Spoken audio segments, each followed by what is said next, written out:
Chag Sameach. Happy Passover to all who celebrate having moved from slavery to freedom, having experienced redemption and renewal in our time. We begin with words from the Passover Haggadah. Bechol dor vador, in every generation, chayav adam lirot et atzmo, each of us must look at ourselves, ki'ilu hu yatsa mimitzrayim, as though we ourselves were freed from Egypt. We use these words as a reminder of a mandate from our tradition that each of us who have benefited from and experienced the magnificent miracle of redemption, use that reality of having ourselves been slaves to work tirelessly in our time for freedom for the oppressed. Bechol dor v'hador, chayav adam lirot et atzmo, ki'ilu hu yatsa mimitzrayim. Bechol dor v'hador, chayav adam lirot et atzmo, ki'ilu hu yatsa mimitzrayim. Yatsa mimitzrayim, yatsa mimitzrayim, yatsa mimitzrayim. Bechol dor vador, bechol dor vador, chayav adam lirot et atzmo, ki'ilu hu yatsa mimitzrayim.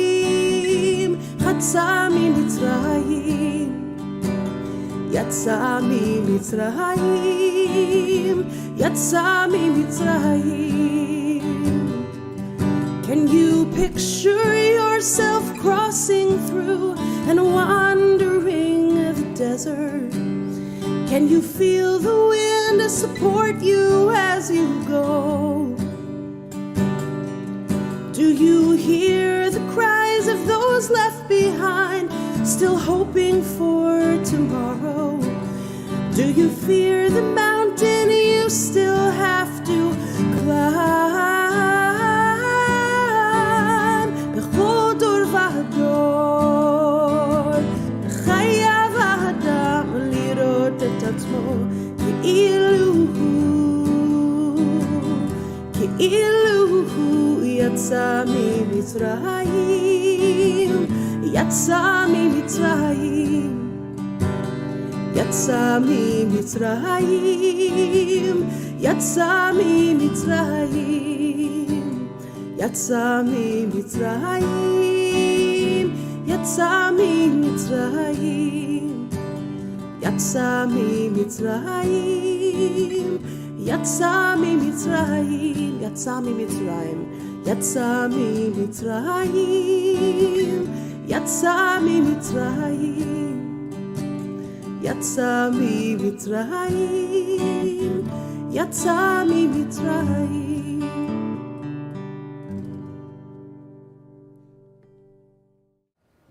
What a beautiful selection. Thank you. I am Moses T. Alexander Green, and I serve as Director of Performing Arts and Film here at the North Carolina Museum of Art. Welcome to Freedom Seder 2023, which is entitled The Telling and the Tilling of Freedom.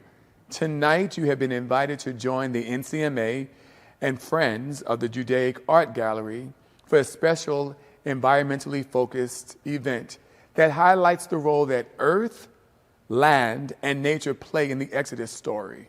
We will also be underscoring important social justice issues such as land displacement, sustainable agriculture, and relocation.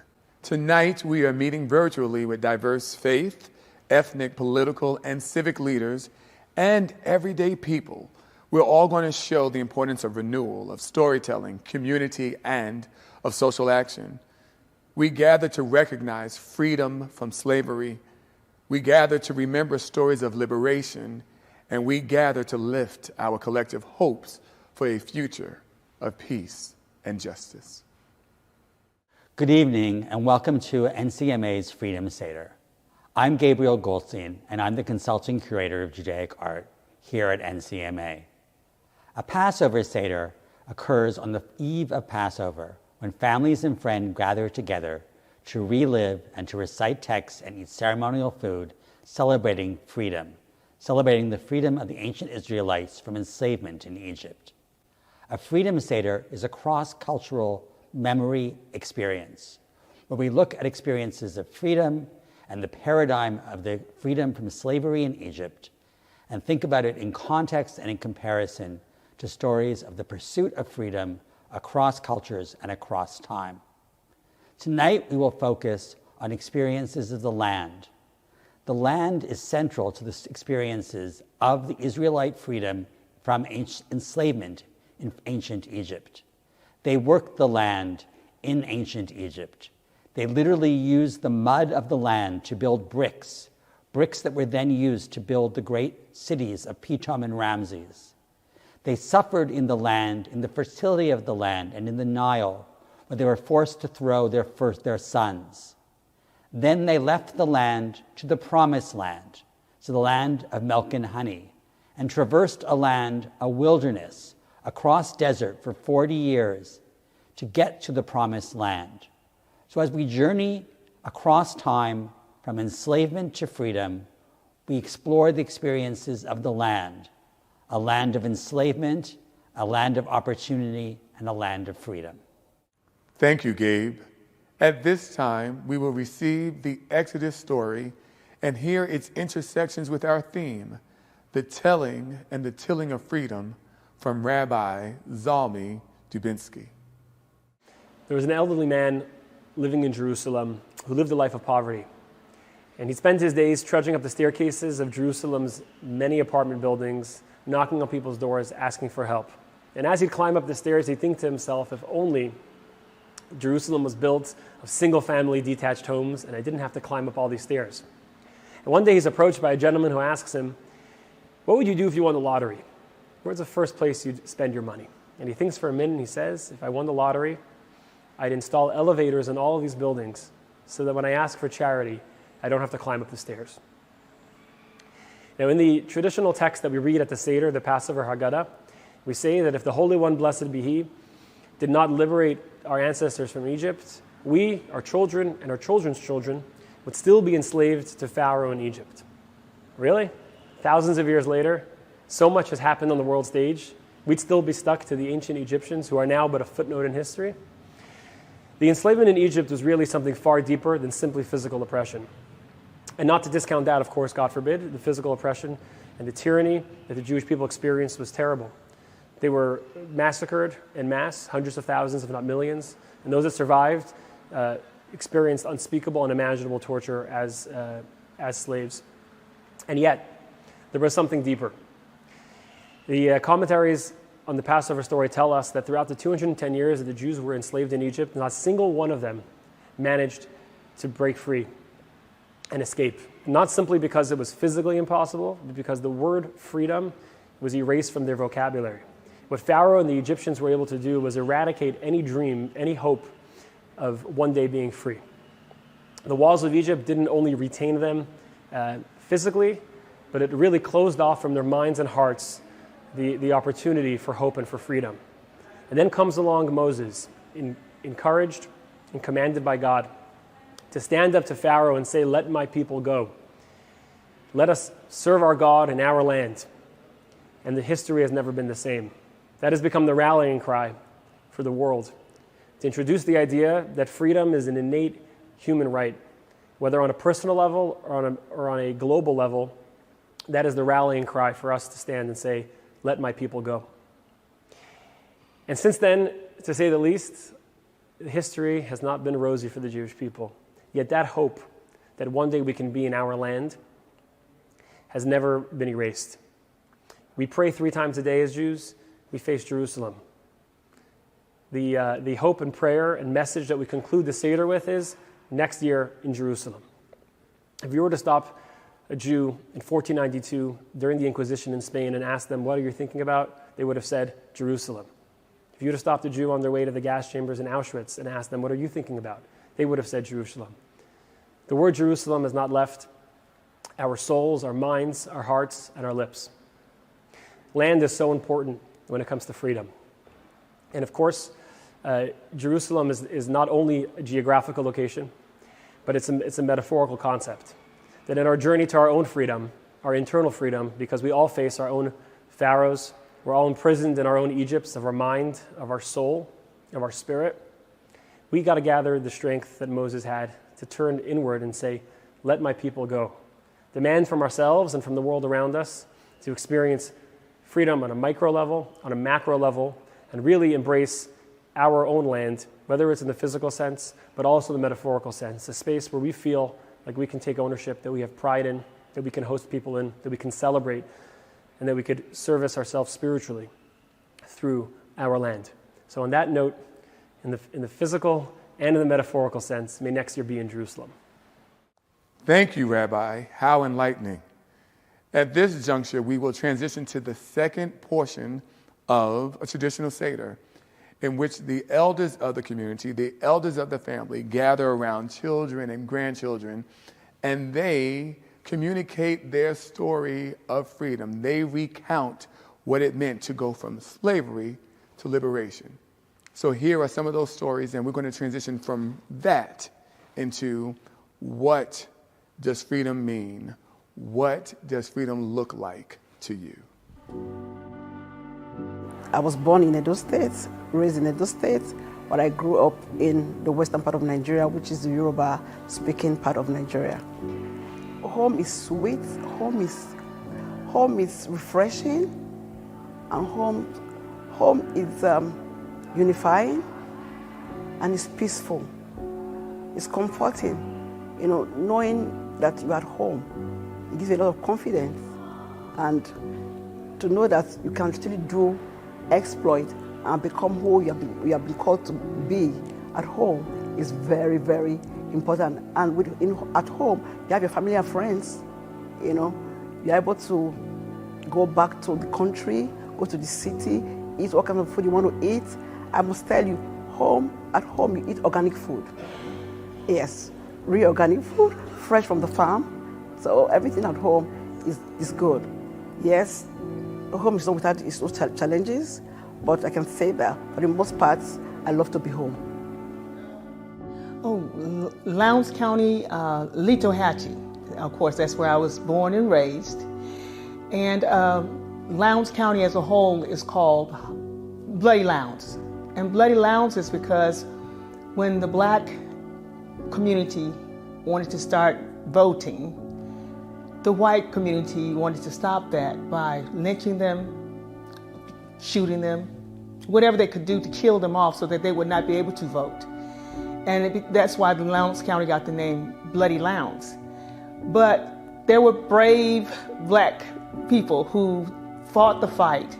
Stokely Carmichael, Bob Mance, and others that came on board. The Student and Nonviolence Coordinated Committee, they created that. And Bloody Lowndes is actually the hub. That's how it all came to be, whereas black people were able to vote freely. But Bloody Lowndes County had to go through the hell, if I could say it that way. Tent City started on the 29th of December of 1965, when the white owners had sharecroppers, black sharecroppers living on their land. And so they evicted them, thinking that would stop them from wanting to go to vote. And what they did was, the black people said, oh no, we'll leave your land, but you're not gonna stop our votes.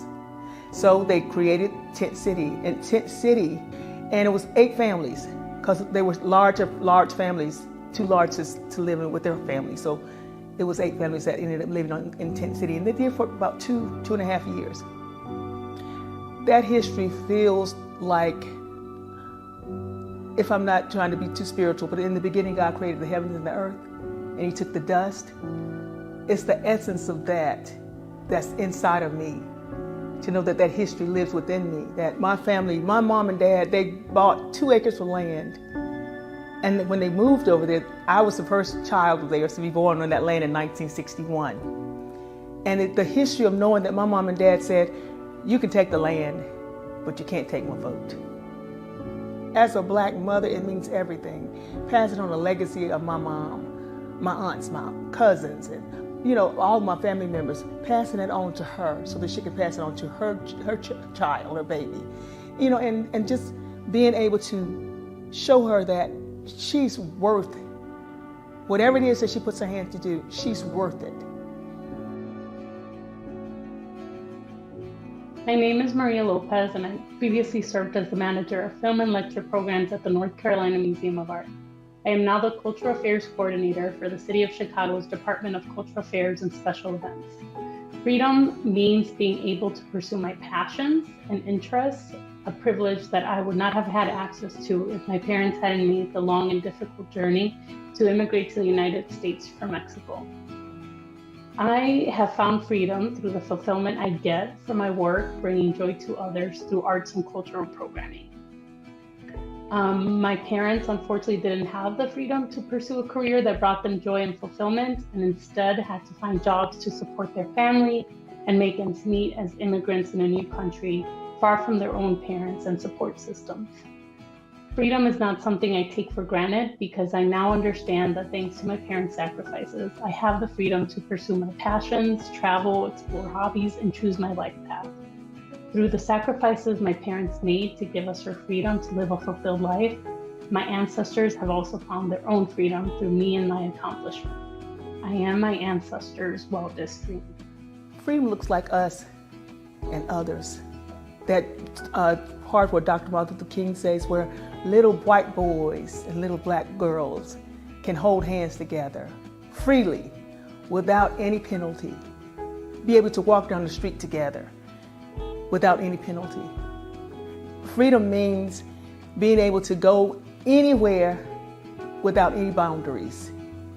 To think about Harriet, to think about Frederick, to think about Nelson, to think about Obama, to think about you, and to think about me, and to think about colors, the rainbow of colors that God created. To think about that and to take pride in the fact that we are on this earth to live together, not to fight against each other. So freedom is that magical moment when you're in the vein and you can walk, like I said, side by side and doing it together. Hello, my name is Azadeh Rohanian Perry. I'm from Iran. Azadeh means freedom in Persian. I left Iran in 1987 after I finished my high school. When I was a child, a revolution happened in Iran, and for us being a Baha'i, you lost all your freedom. For example, you couldn't go to university, getting a proper job.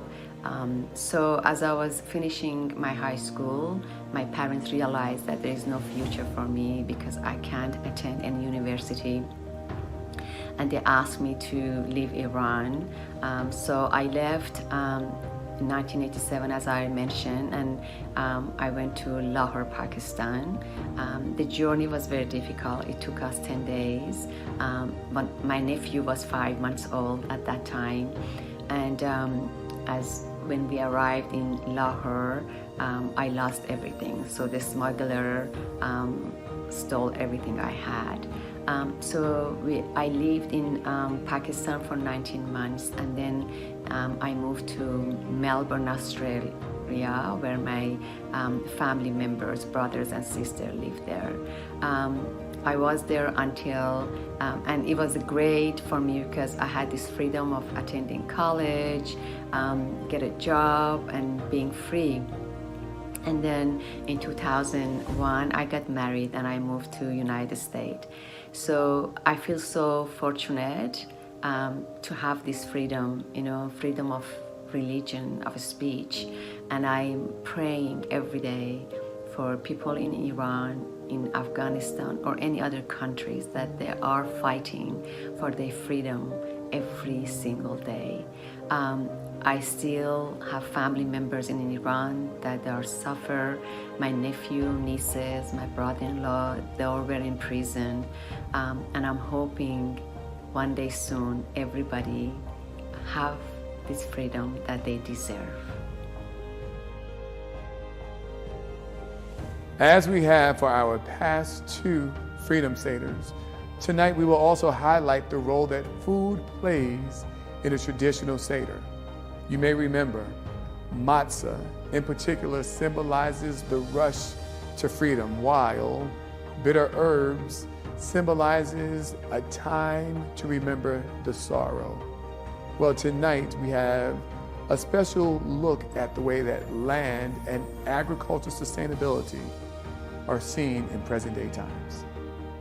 So Juniper Level in 1870 was started by 9 men, and then from there, around 1926, this Rosenwald School was built, but actually it started before then. It was that in order to vote around the early 1900s, to vote you had to be able to read and write.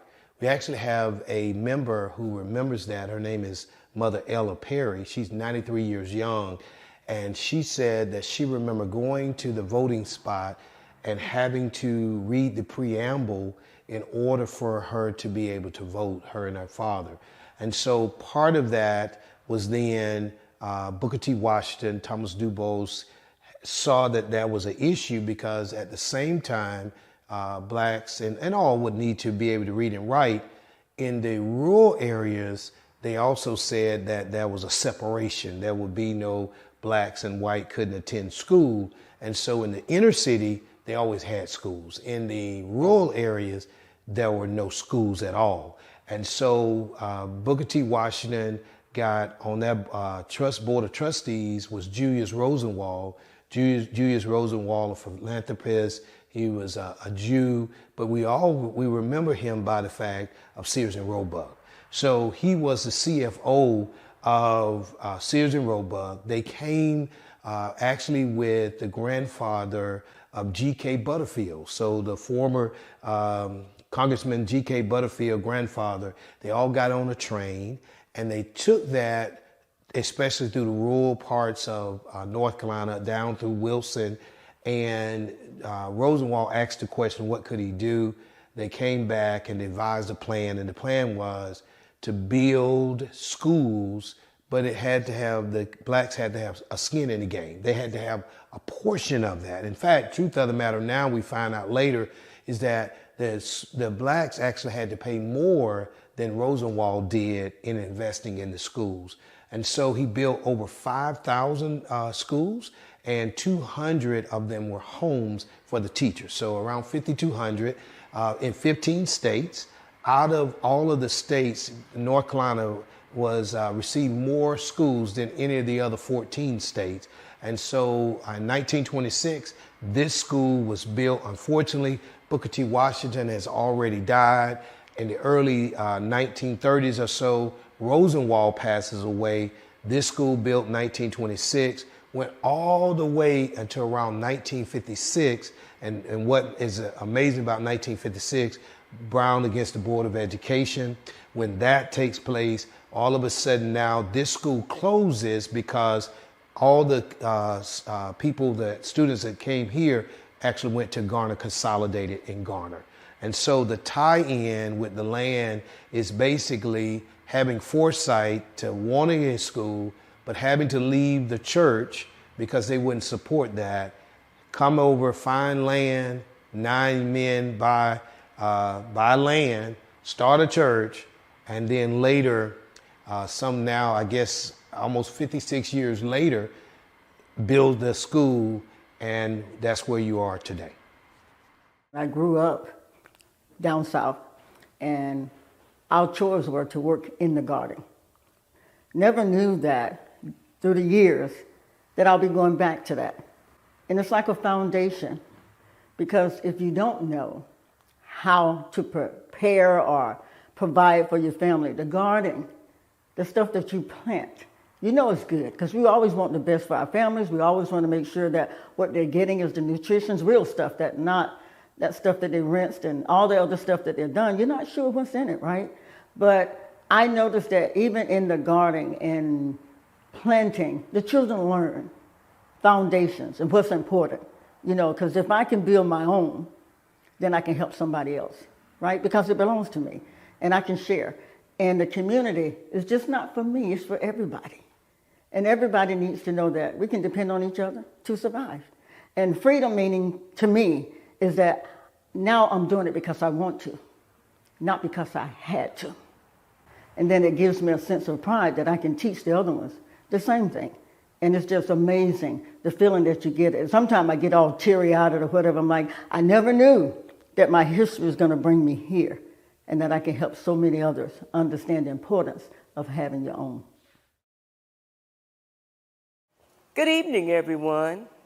Y'all come on in the room and let me tell you about just a little gathering. You see, we don't need no special occasion because we just come together in love, just to share a little laughter and hear what everyone's thinking of. Now, while there might only be a handful or just 2 or 3 that gather, as long as we can break some bread, the day and time, that doesn't even matter. Oh, you say you can bring some greens? Well, I can certainly grab the ice. And Ruby just called to say she's going to bring her jerk chicken and rice. Oh, and John, he's got the ribs because everybody knows his are the best. But Paul said he's going to bring some too and finally put John's to the test. And Belinda's going to stop by KFC. She said she'll pick up some breast and wings. And Lord, I sure hope Walter leaves off those stinking chitterlings. And you know there's got to be homemade macaroni and cheese. And while I hate to say this, hey, Monica, this time, let somebody else make it, please. Ooh, look at that ham, all sliced and ready to eat. And you know Mom's making her candied yams because her recipe just can't be beat. Oh, and Uncle John is out there with the oil piping hot because, see, he's in charge of the fish. As soon as they're fried to a golden brown, he places them on a dish. And everybody knows that's Pop manning the grill. Ooh, his barbecue smells just great. He made his sauce yesterday and is letting it marinate. Oh, and of course you know there are collard greens and turnips and cabbage and kale. Almost any leafy green vegetable, especially if it was on sale. Green beans, butter beans, and corn, all grown right on this very land. And every summer, all the neighborhood kids, they set up their lemonade stands. There's pickles, lettuce, tomato, and onions, hot dogs, burgers, and beans. And guess what? Not just red Kool-Aid, y'all. We've even got purple and green, potato and macaroni salad, and somebody even brought some beets. Sure would be nice with all this food if we could finally sit down and eat. Children, stop running in my kitchen. You better not make my cake fall. Get somewhere and sit down before I whoop every one of y'all. Oh, but Mama, we are hungry. Can we at least have something to drink? Sure, some good old God-sent water straight from the kitchen sink. Wait a minute. Who was supposed to bring the cups, ketchup, utensils, and plates? Y'all, please don't tell me it was Luther, because y'all know he's always late. Somebody call him and tell him to please bring a couple of gallons of sweet tea. Oh, and ask him please to grab 1 soda just for me. Come here, children. Y'all take a biscuit. Y'all take a piece of bread. Do you want hush puppy, biscuit, or roll? Because by the time slow Luther finally gets here, everything's gonna be cold. Oh well, look, why are we waiting on Luther? When are we getting together again? Next time, I think I'll bring a green bean casserole and maybe even a Cornish hen. Ooh, oh, wait a minute. Turn that music up. That sounds like genuine. Come on outside, everybody. Join in this soul train line. Hey, Grandma, teach me the Cupid Shuffle. You know that's my favorite dance. You see, this is what life is all about.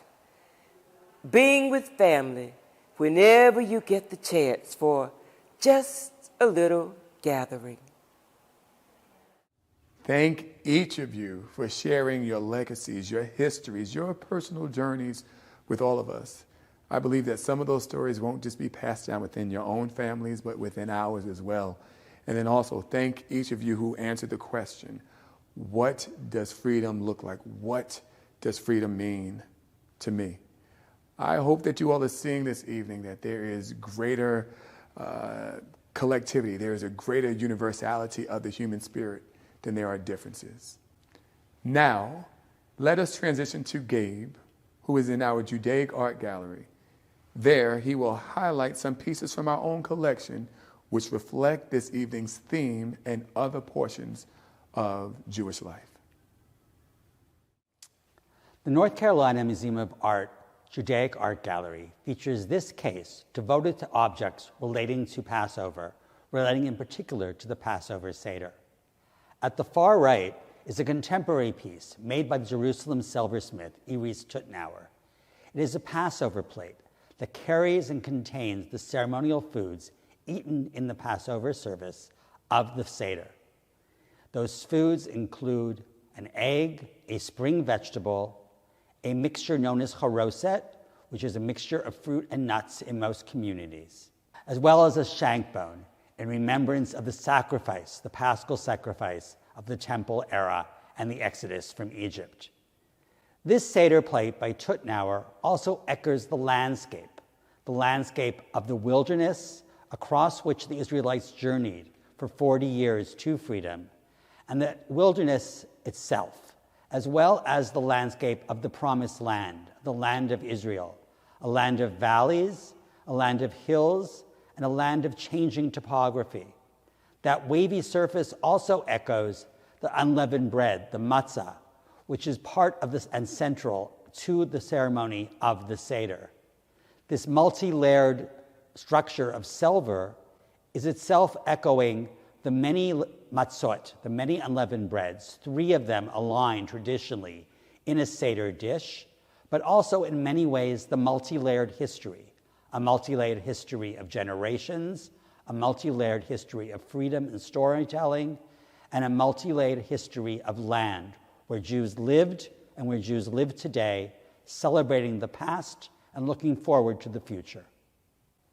As I said, the ceremony includes the eating of charoset. Charoset is a mixture of fruit and nuts. That fruit and nut mixture varies in different communities based on what they had locally available. In many communities, and many traditions, it is apple-based with walnuts. In other communities in the Middle East and elsewhere, dates form the central element in the charoset mixture and recipe. The charoset is a remnant and a remembrance of the mortar and bricks that the enslaved Israelites created.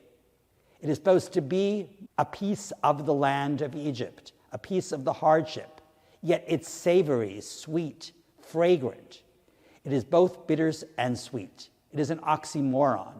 And to make it even more complex, it is a remnant also of celebration, of optimism, because in the rabbinic legends about the enslavement in Egypt, we talk about how the enslaved Israelite men were exhausted and saw no future for their people, and they refused to procreate and refused to see an option for the future to create more slaves. Their wives rather seduced them under trees, under apple trees, and we cite the Song of Songs, where they were awakened under the apple trees. And that was an awakening of hope, an awakening of sweet, savory, tasty hope, just like this. So although it is mud, and although it is of a land of enslavement, it is also a taste of a future, a taste of joy, a taste of options to move forward. So we celebrate freedom, we think about mud, but we think also about the tasty treats of our lives today and of the future. As we bring this evening to a close, I'd like to share one of my favorite works of art here at the North Carolina Museum of Art. It is called Forward, and it is by Jacob Lawrence. This piece speaks to me. I realize that I am it. I am experiencing a life born on the sacrifices and the prayers of African Americans like my North Carolina ancestors.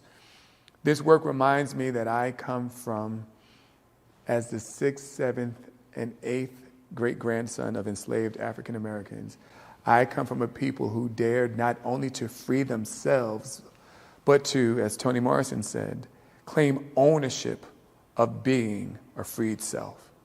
Every day, whether through my role here as Director of Performing Arts and Film or working with Broadway producing teams like my godmother, Valencia Yearwood, as an arts advocate here in Raleigh, and most importantly, as my role as a father, I make every effort to claim ownership of my freed self.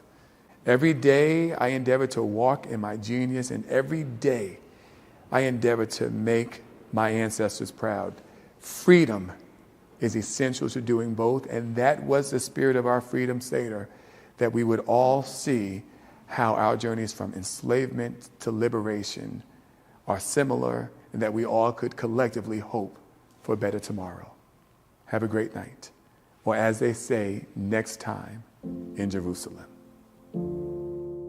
What is the purpose of Passover? What is the purpose of telling and retelling over and over again a story that begins in bondage, that begins in slavery, that begins in oppression, and ends in miraculous redemption, liberation, and freedom?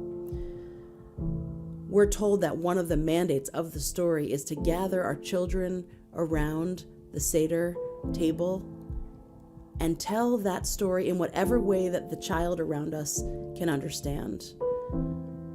And our responsibility in telling and retelling that story is, of course, on the one hand, to know where we came from, to know how difficult and perilous and painful that journey was, from enslavement to liberation, to never forget where we came from, to respect and feel the gratitude of freedoms that we enjoy every day, on the one hand. And on the other hand, just as we sang at the very beginning of our Seder today, Bechol dor vador chayav adam lirot et atzmo ki'ilu hu yatsa mimitzrayim. In every generation we're taught, each of us must feel as though we ourselves were freed from Egypt. That's not just to hold a generational trauma with us everywhere we go. It's meant to propel us forward. It's meant to teach us that it's our responsibility, each and every one of us, to use our voices and our power in every way that we can to help ensure that people everywhere who are wandering in the desert, people everywhere who are oppressed and enslaved and who do not yet feel that they have a land of their own, can one day feel that perfect, whole embrace of freedom. That is our mandate. That is our responsibility, to use this holiday of Passover and the story of the Jewish journey from slavery to freedom as one that propels us forward to make the world more whole and more free for each and every person that walks on our planet. We'll sing words together reminding us of the power of our voices. I have a voice. My voice is powerful. My voice can change the world. And I'll invite you to repeat after me in these commitments of our responsibility to make the world more free for everyone.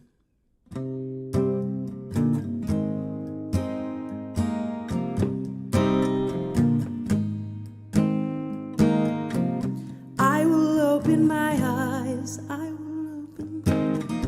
I will not look away.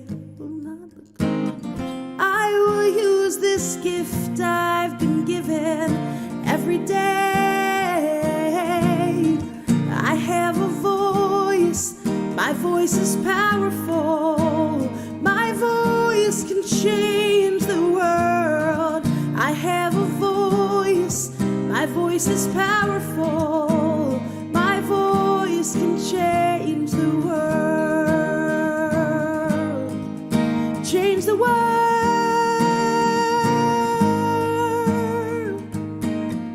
I will give of myself.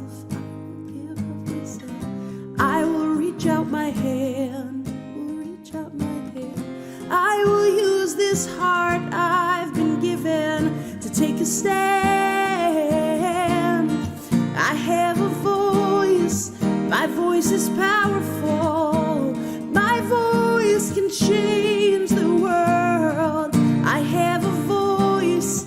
My voice is powerful. My voice can change the world. Change the world.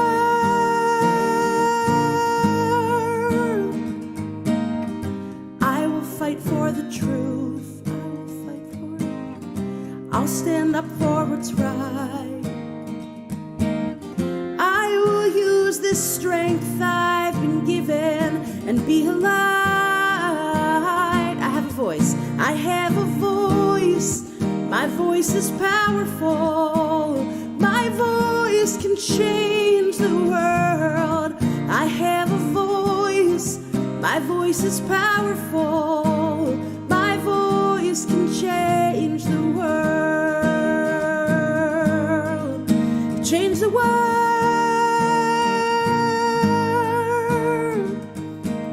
We have a line of Hebrew from our liturgy, from our morning blessings, in which we thank God for making us with a little spark of divinity inside of us, B'Tselem Elohim. With each of us carrying that spark, I include this blessing in this song as a reminder that every time we raise our voices, we come out of our comfort zones, we put ourselves out in the fight to help others gain liberation. We are expressing the most divine parts of us, the most human parts of us, as we take care of one another in our journey towards freedom. Baruch atah Adonai Eloheinu melech haolam she'asanu b'tselem Elohim. Baruch atah Adonai Eloheinu melech haolam she'asanu b'tselem Elohim. I have a voice. I have a voice. My voice is powerful. My voice can change the world. I have a voice. My voice is powerful.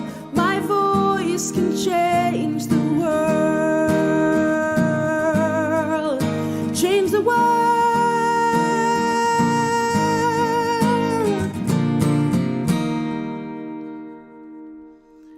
Chag Sameach. Next year in Jerusalem, next year in a freer, more whole, more equal society, next year may we all be free.